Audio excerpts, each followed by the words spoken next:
நினைப்பதற்கும் நாம் ஜெபிப்பதற்கும் அதிகமாய் செய்திடுவார். நினைப்பதற்கும் நாம் ஜெபிப்பதற்கும் அதிகமாய் செய்திடுவார்.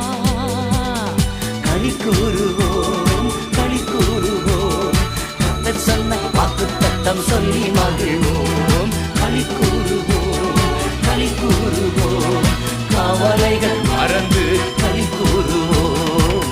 கைதட்டி பாடி மகிழ்ந்திருப்போம், கர்த்தர் சமூகத்தில் களி கூறுவோம். கைதட்டி பாடி மகிழ்ந்திருப்போம், கர்த்தர் சமூகத்தில் களி கூறுவோம்.